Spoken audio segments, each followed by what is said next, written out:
Hello, everyone. Bruchim ha'baim uvruchot habaot. Welcome one, welcome all. I believe we are live. If you give me 1 second, I will check to make sure. We're live. I think we're live. Well, welcome in to this next sort of iteration, this next chapter in my series, exploring prayer a little bit. And first of all, let me say it's wonderful to be back here on onto the live streaming services, screaming into the void as I was doing just before the High Holy Days. I hope everyone's week is going well. Whenever you may be watching this, whether it be this morning here in LA, a chilly and sort of fall-esque LA day, or if you might be watching this later or anytime you're catching it. I'm so grateful to you for tuning in. And so just to give a little bit of a larger view of what this series will be, probably the most interacted with book in Jewish tradition is, most people point to the Torah. Obviously, the Torah is very important. We put it on these big scrolls. We carry it around. We just celebrated sort of the beginning of our communal reading cycle. But realistically, if you think about the amount of time people spend interacting with the prayer book, it's a lot more than do sort of or even the ritual of the Torah. In ancient days, or more so in medieval times, if a Jewish family were to have a Jewish book, or even any book in their household, generally it would not be a Bible, as is sort of the case, I think, in American culture, that the idea of the family Bible, but rather it was usually a prayer book. That way they had all of the various blessings for all the different home rituals. It was also a place similar to sort of the family Bible image that we have here in the United States. It was a place where people recorded birthdays, people recorded yard sites, the anniversary of people's death, and other important weddings, other important seminal moments in people's lives. And so I wanted to take an opportunity to dive into it, because we use the prayer book a lot. We don't really study it carefully. And for me, one of my favorite things that we looked at in rabbinical school was actually really diving into the prayer book, and specifically looking at the prayer book as an anthology of many, many different generations and many centuries of Jews, building on what their ancestors had given to them. So the prayer book that we have now looks a lot different than the prayer book they had 500, 600, 700 years ago. And in many ways, if we look at the prayer book we use in the Reform movement, and the various prayer books that are developed by other movements, other communities, it is very much sort of a declaration and a statement of what's important to us, of what sort of ideas we want to inform our Jewish lives. And so I think it's a really amazing resource to be able to open up a lot of conversations about Judaism, about the way Judaism approaches life, prayer, God, history, all of these amazing things. And so we're going to be looking through the prayer book, and I'm really going to be walking us through the morning liturgy, a typical morning service, primarily weekday services. Shabbat services are a little bit different, but not too much different, particularly for these first few sessions. And so I'm starting very much at the beginning. We're starting literally from the second you wake up. And we're going to be talking today about what are called Birchot HaShachar, or the morning blessings, or something that's referred to in Mishkan Tefillah in our Reform Siddur. I'm going to be using that word a lot, Siddur. It means prayer book. And it's also referred to there as Nisim B'chol Yom, recognizing the daily miracles in our lives. And so, if you don't have a copy of the text sheet, it should be posted in the Facebook live stream and possibly the YouTube. But if you don't have a copy of it, it is uploaded to the Kol Ami website. So check out Kol-Ami, kol-ami.org, and it should be there waiting for you. We'll want to make sure everyone has the texts. As has been the case with my other Exploring Prayer series, we're going to do a little bit of text study, a little bit of framing, a little bit of intentionality, and of course a little bit of singing and song to bring in this series. And you'll notice I include a link there, and I will include it every time I share these texts, to Mishkan Tefillah, the virtual version, which is made available for free online at ccarnet.org/publications or ccarpress.org. You can check out the link there. That way you can follow along. I'll be including page numbers. That way we're all working from the same text. So I wanted to start with this passage, and really what frames the beginning morning rituals that we find in the prayer book is this notion of gratitude, that the second you wake up, you're offering thanks for waking up, for being able to get up, for all these amazing things that I think when we're sort of in the daily grind, we often take for granted. And so here we have this passage from the Kitzur Shulchan Aruch, which is it's from the 19th century, but it's really an edited version of the larger Shulchan Aruch, a code of Jewish law that really guides every element of Jewish practice from much earlier. And it talks about what the ritual is upon waking up in the morning. And here we read, God's kindnesses are new every morning. How great is your faithfulness? This comes from the book of Lamentations, specifically chapter 3, verse 23.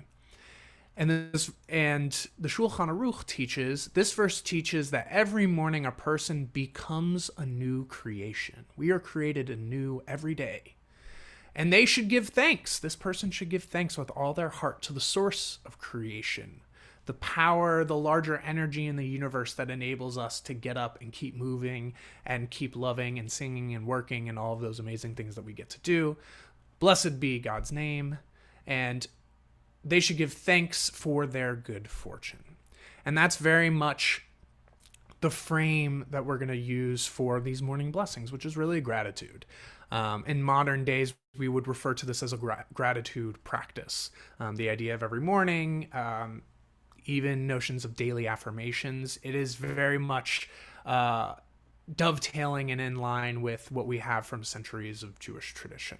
And so the first prayer that you generally see in a morning service in a prayer book, but realistically, our Siddur, our prayer book, is supposed to guide our daily lives as well as whether it's in the synagogue or out.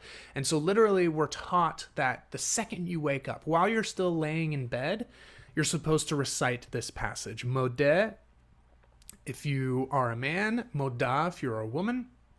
Ani lefanecha melech chai v'kayam she'echazarta bi nishmati bechem laraba emunatacha. I'm grateful to you, God of life, for restoring my soul to me. How great is your faithfulness. That phrase, how great is your faithfulness, Rabba emunatacha, is kind of strange. It is calling back to that Lamentations verse, and that's something we'll see throughout the prayer book. Is there's constant echoing and even just interpolations and bringing together many different biblical passages and echoes of biblical language that I'll be sure to point out to everyone. But I think the way I understand this, how great is your faithfulness, is the faithfulness, the trust in us to give us sort of a new opportunity, a new self that is created each day. And the faithfulness comes in our ability to go out and to be forces of good and of change and of holiness in the world. So with that, we're going to go ahead and sing Modeh Ani. We're going to sing a version by Jeff Klepper and Danny Freelander. Those of you who have had any experience at camp might be familiar with this tune. It's definitely a camp favorite, and it's a good way of bringing up the energy in the morning, particularly with the cloudier day we're having here in LA. So please sing, as always, sing along. The lyrics can be found on your text sheet.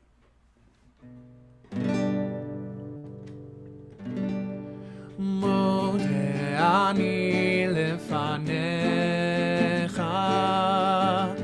מלך חי וקיים, שהחזרת בי נשמתי בחמלה, בחמלה רבה אמונתך, רבה אמונתך,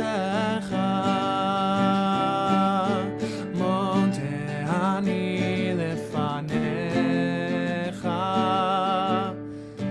מלך חי וקיים, שהחזרת בי נשמתי בחמלה, בחמלה רבה אמונתך, רבה אמונתך, רבה אמונתך.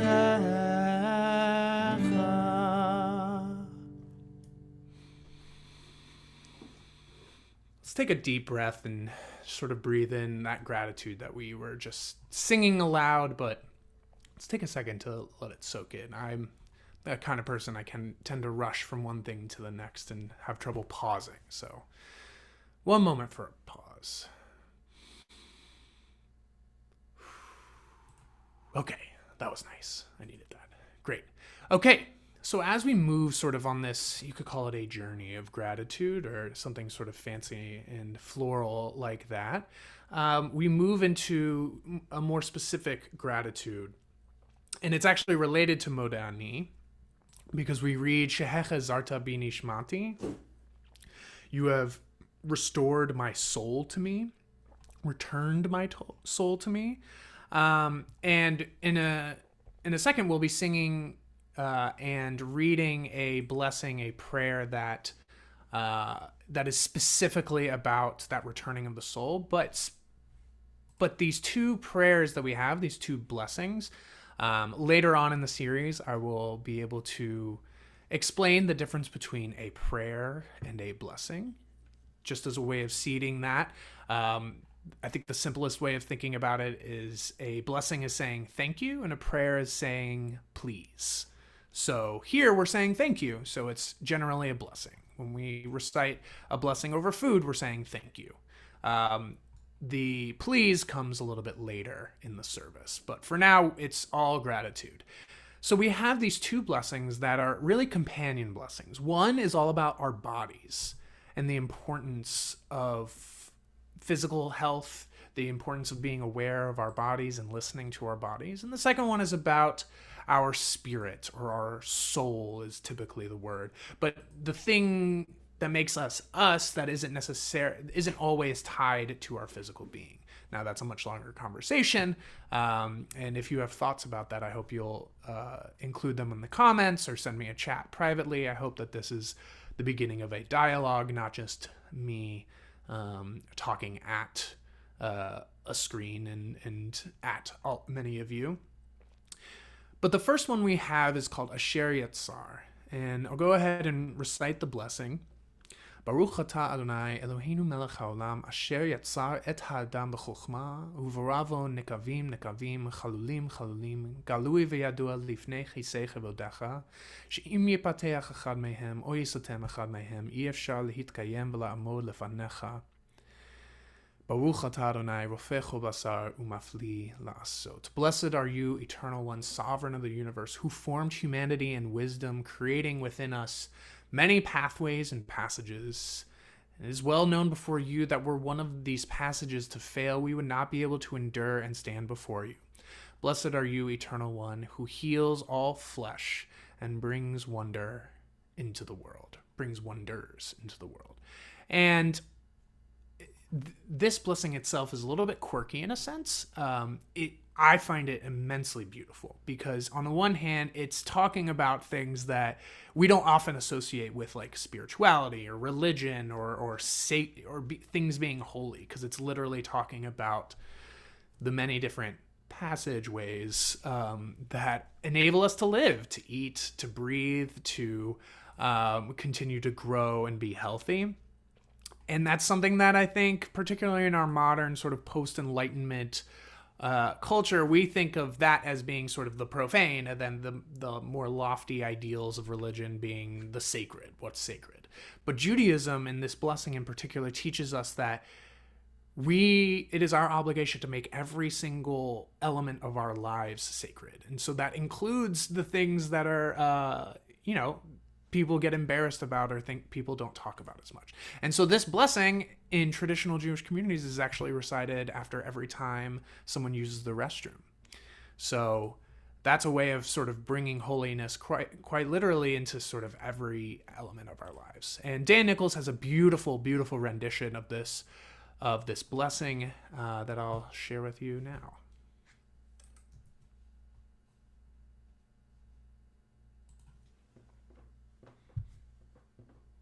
If I can find my capo. There it is.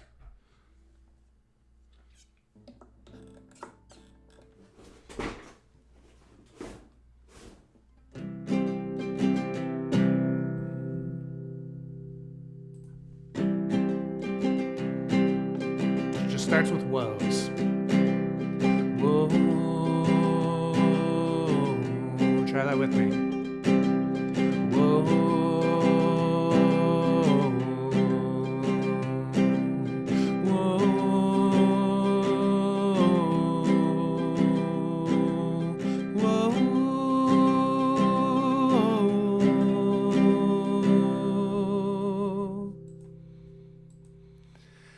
I thank you for my life, my body and soul. Help me realize I'm beautiful and whole. I'm perfect the way I am, and a little broken too.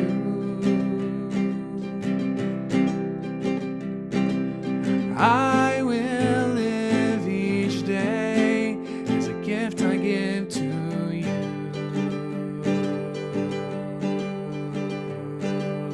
Whoa.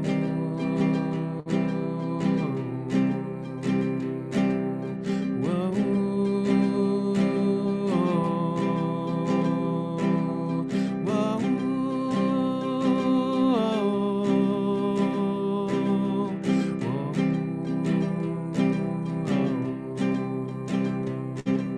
Baruch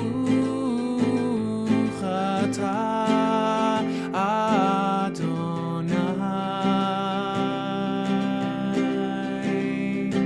rofei chol basar, mafli la'asot. One more time, Baruch atah Adonai. Baruch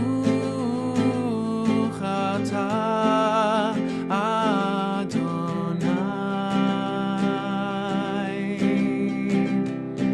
rofei chol basar, mafli la'asot.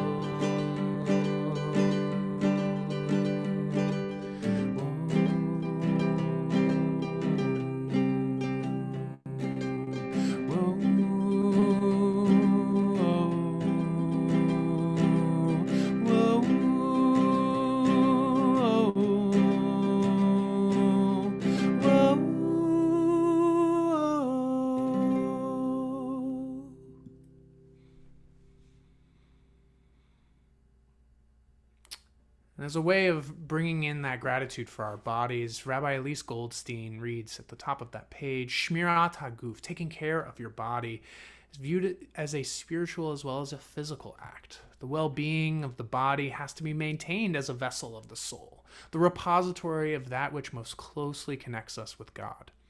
Our body is a gift from God, a divine creation which is to be respected, cherished, and cared for as long as we are in this world. With awareness of Shmirat HaGuf, even the simplest activities, as I was talking about before, such as eating or walking or washing one's hands or going to the bathroom, become acts of holiness. And so this dichotomy between body and soul, and depending on who you look at in Jewish tradition, you'll get a different understanding of what the soul actually is. For many, it's the intellect and the idea of reason and ration. Someone like Maimonides would argue that.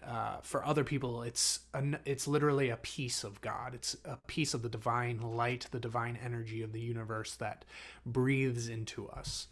And so we recognize the material as well as sort of the immaterial, more ambiguous things that make us who we are. And we offer gratitude for both of those things. And so we'll sing together Debbie Friedman's Elohai Neshama.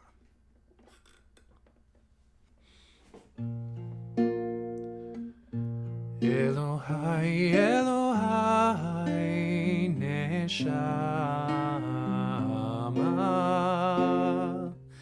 Shenatata bi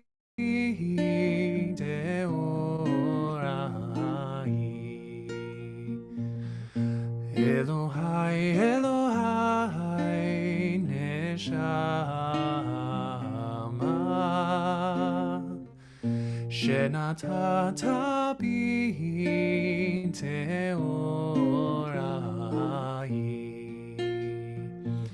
Anta verata ta yitzarta ta nefachta bi Ve'ata meshamra b'kirbi Elohai, Elohai Neshama Shenatata bi teorai.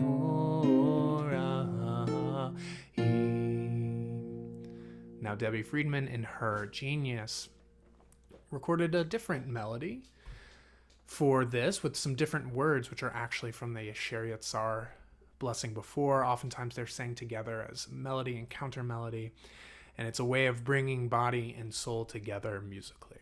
And this is how it goes. Asher Yatzar Dandam bechokma uberavo nekavim nekavim chalulim chalulim galui ve'yadua lifnei chisei chevontecha she'im yepateach echad mehem Yisatem echad mehem Ahi אפשר להתקיים ולעמוד לפניך ברוך אתה אדוני רופא כל בשר ומפליא לעשות.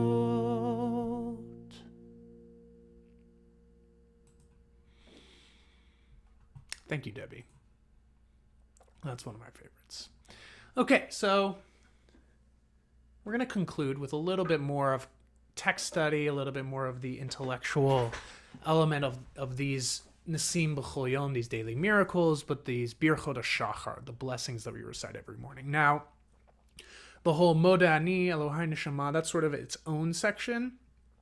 Oftentimes, people will recite them at home, whereas they recite these more formal Birchot HaShachar in the synagogue, but of course nowadays people are reciting all of it in the synagogue, even Moda Ani, which is traditionally recited literally from your bed. And what I wanted to do was bring this list. We have this litany, which is a fancy word for a list of the many different things that we're grateful for every morning. And what I've done is I've brought the list. I haven't included the Hebrew, but if you look in Mishkan Tefillah, you'll be able to find it. And the more traditional Hebrew language that I refer to here can be found on Sefaria or many different places where you might find a prayer book.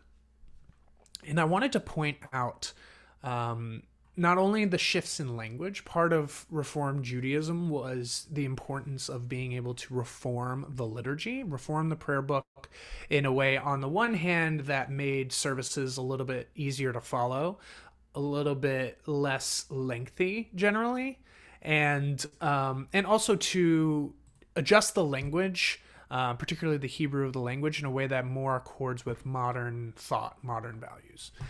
And so what I've done is I've actually brought 3 different versions of these blessings. One from our Reform prayer book, from Mishkan Tefillah. One from Sim Shalom, which is the older conservative Siddur. And one from that I got from Sefaria, which is the very traditional Ashkenazi list of blessings. And I wanted to go through them. And there's 2 things I want to lift up as part of these blessings. On the one hand, I want to think about the language that's used and how that language can better accord with the way we understand ourselves now. Because as I mentioned at the top, these blessings not only are a practice of gratitude, not only are a way of acknowledging the many things that allow us to live and breathe and love and be together in community, but it's also about understanding who we are and using that to guide how we are in the world. And in many ways, these blessings are constructing an identity. So on the one hand, what's the difference in the languages or between the different blessings? And there's really one thing I'm pointing to there. And the other hand is, what is the story or the narrative or the progression? I guess that's a better term for it. The progression from the first blessing to the last blessing, and how does that reflect how we understand our own identity? So just as a brief example, we, in the Reform Siddur, as is the case with all the other Siddurs, it begins with this notion of distinguishing day from night. And it's a notion of acknowledging light coming out of darkness, the morning coming out of the night. And of course, it has connotations of the story we read last week in Bereshit, in the story of Genesis, where God is distinguishing between light and darkness, day and night, those sorts of things. And from there, we move into these general, it's oftentimes really names for God. So Pokeach Ivrim, God who opens the eyes of the blind, but it could literally also mean opener of the blind, or the one who brings sight to the blind. And these are appellations. These are names or references to God that we see throughout many different biblical texts, and it sort of goes through. So we have the opens the eyes of the blind, frees the captive, lifts up the fallen, stretches the earth over the waters, also bringing in that connotation from the story of creation, who Hamichin Mitzadei Gaver, who strengthens our steps, who clothes the naked, who gives strength to the weary, who removes sleep from the eyes, slumber from the eyelids. And all of those things are actually when you think about it, they're very general. They're very sort of universal. This is the way that God works in the world, is by freeing captives, by lifting up the fallen. But there's nothing specific about us per se, us as a community, as a Jewish community, or us personally. But then it shifts in verse 10, where it says, who has made me in the image of God, B'Tselem Elohim, who has made me free, who has made me a Jew. And then there's the specific, more particular elements of God distinguishing Israel, being the nation of Israel, not necessarily the state of Israel, but the nation of Israel being Jews, with strength and with splendor and glory, that sort of thing, who sort of gives us this unique role in the world. And obviously that's a much larger conversation for another time. But I think the one thing, and I'm mindful of my time here, the one thing I want to lift up is, as we go through the first few blessings in the conservative synagogue, we see it distinguishes day from night, but then we see it instantly goes to the individual. It instantly goes to made me in the image of God, who made me a Jew, who made me free. And then it expands from the particular, from the individual, into the more communal or universal. So it goes to the opens the eyes of the blind, clothes the naked, frees the captive, lifts up the fallen, stretches the earth over the water, provided me with all that I need. You'll notice that that blessing was removed from the Reformed prayer book. I haven't read anything about that. I would imagine that it could be disingenuous for folks who may not have everything that they need and wanting to be more mindful of that. But, and then it continues, strengthens our steps, girds Israel's strength, splendor, removes sleep from the eyelids, slumber from the eyes, or vice versa.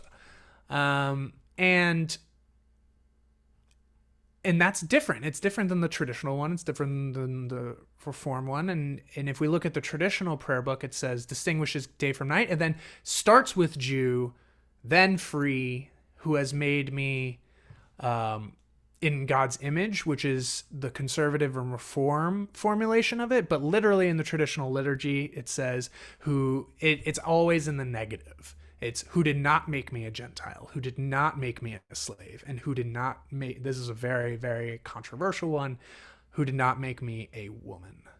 Now, we don't have time to really dive into that, but what I wanted to lift up is, first of all, we notice that conservative and Reform language of these blessings. So don't let anyone tell you that Reform Jews are the only ones adjusting the liturgy. That's not true. On the one hand,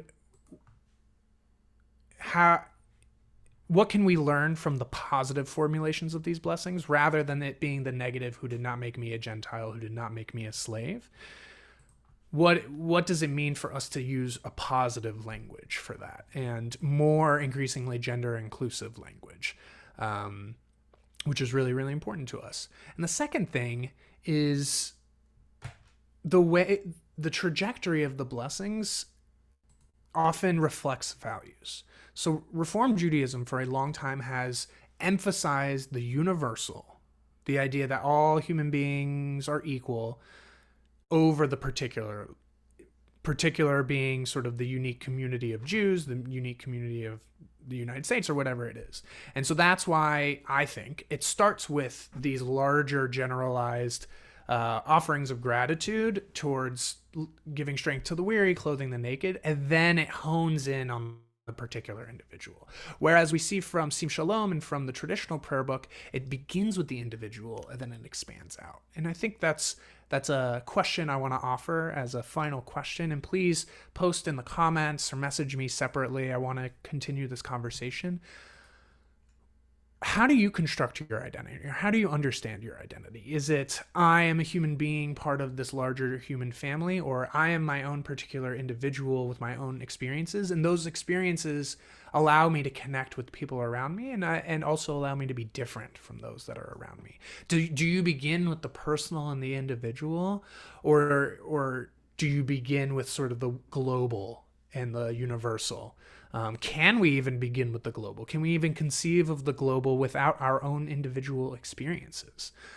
Is our understanding of what is universal constantly colored by our own individual preferences, experiences, our own individual languages? I think by saying that I'm tipping my hand a little bit, but these are all the kinds of questions that even just this beginning part of the prayer book opens up for us and allows us to explore, whether it be identity, gratitude, the interaction between the physical and the ethereal, or the body and the soul.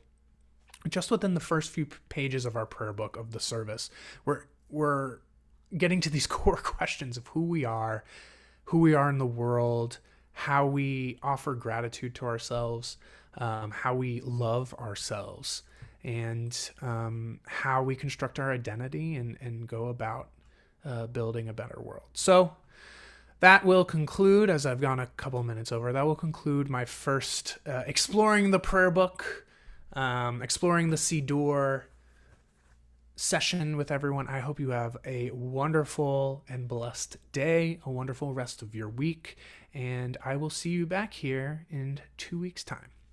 Thanks, everyone. Bye-bye.